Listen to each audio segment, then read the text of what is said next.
अच्छा तुम ऐसे करो कि उसे जाके कहो कि फौरन घर पहुंचे, मुझे उससे बहुत ज़रूरी बात करनी है। और हाँ, गफूरे से कहना कि खुद उसे लेके घर आए, क्योंकि आजकल हमाद वैसे ही कहीं खोया खोया सा रहता है, समझ नहीं आती उसका क्या है। समझ गए ना? जी बिल्कुल जी, आप घर चले, मैं अभी उन्हें लेके आता हूँ। ठीक बेटा, शाबाश। ओ बहू जी। तो ठीक है, कल तुम अपना सामान लेकर हुजरे में मुंतकिल हो जाओ। वैसे भी थोड़े दिन रह गए हैं, तुम्हारे घर वाले भी आने वाले हैं। जो हुक्म ताया जान। भाई ऐसी क्या आफत पड़ गई थी निगत को जो तुम्हें और हया को यूं लपक झपक जाना पड़ा? मुझे तो आजकल की लड़कियों की कुछ समझ नहीं आती। मुझे तो जोड़े टांकने पर लगा दिया और खुद पुरानी हवेली मटर गश्त के लिए निकल गई। ताया जान मुझे बता देती, मैं छोड़ा था। अरे इतना मौका ही कहाँ दिया उस लड़की ने मुझे। दोनों ही आफत की परकालाएं।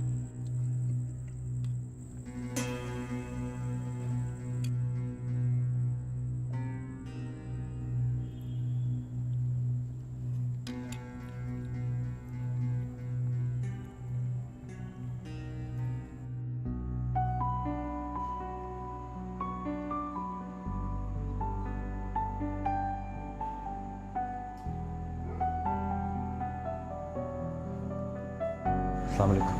वालेकुम अस्सलाम। खैरियत तो है? आपने अचानक इस तरह बुलवाया?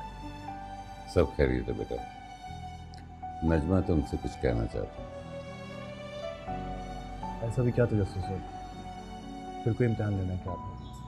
अरे भाई, हम कौन होते हैं तुम्हारा इम्तिहान लेने वाले? ये तुम्हारे लिए मंगवाया था, जरा देखो तो।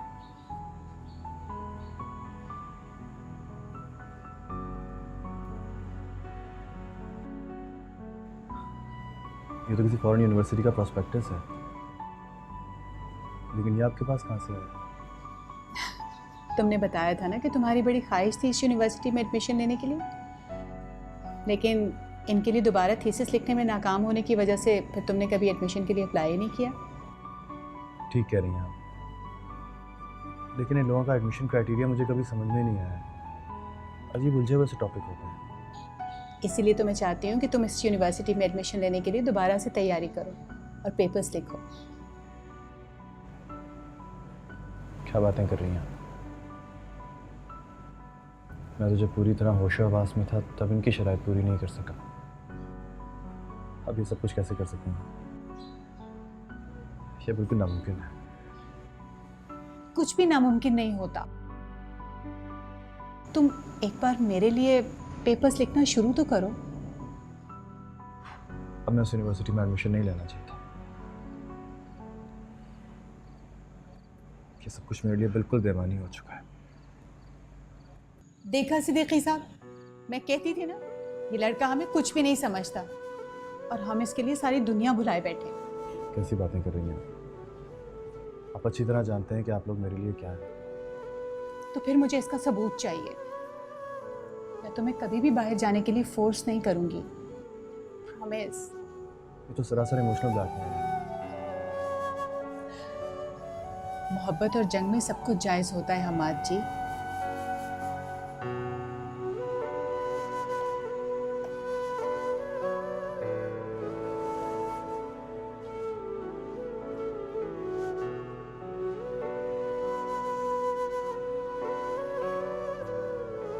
ठीक है,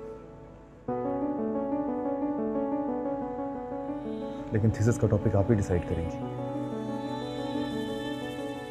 तुम इस बार मोहब्बत और मजहब की आपस की जंग के बारे में लिखोगे और तुम्हारे थीसिस का टॉपिक होगा गॉड एंड लव, यानी खुदा और मोहब्बत।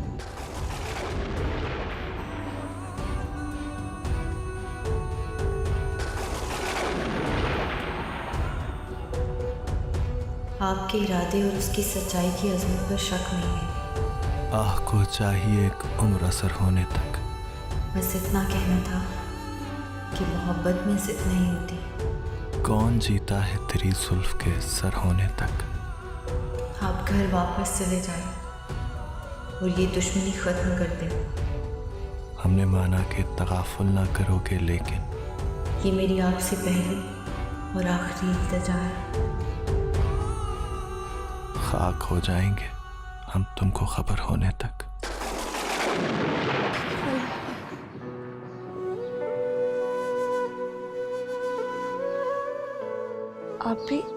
आप जाग रही हैं? आप अभी तक सोए नहीं? आपकी तबीयत तो ठीक है ना? नहीं, मैं ठीक नहीं हूँ आया। ऐसा लगता है जैसे अंदर कुछ कट रहा है। अजीब सी बेचैनी है, अजीब सा दर्द है। क्या आप उनकी वजह से परेशान? पता नहीं, मैं कुछ नहीं जानती। ऐसा तो मेरे साथ कभी नहीं हुआ। मुझे किस बात की सजा मिल रही है? हया, क्या तुम भी निगत की तरह मुझे उसका कसूरवार समझती हो? नहीं, लेकिन कसूर निगत आप ही का भी नहीं है। उनकी मोहब्बत ही कुछ ऐसी, सबको रुला देने वाली, सब कुछ बहा कर ले जाने वाली। लेकिन मैं कैसे बह सकती हूँ?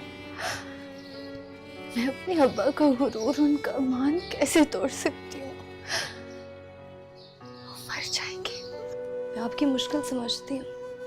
इन हालात में एक बेटी जो अपना फर्ज निभा सकती है, वो आप निभा रही है। तो फिर ये उलझन, ये बेचैनी, ये काट कैसी है हया, जो अंदर ही अंदर मुझे खाए जा रही है?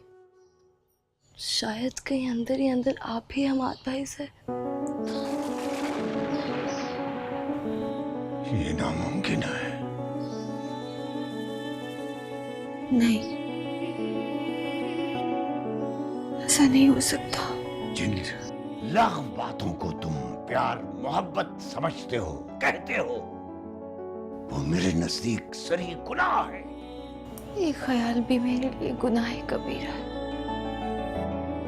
लेकिन मैं उनको इस तरह बर्बाद होते हुए भी नहीं देख सकती। मेरी एक बात मानेंगे क्या? एक बार उनसे मिलना, ना ये सारे सवालात जिंदगी भर आदि की तरह आपको काटते रहे। एक बार उनसे मिलना, आपको सारे जवाब मिल जाएंगे।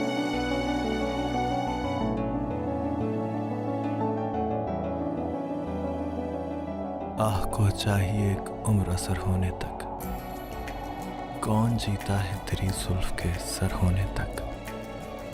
हमने माना कि तगाफुल ना करोगे, लेकिन खाक हो जाएंगे हम तुमको खबर होने तक।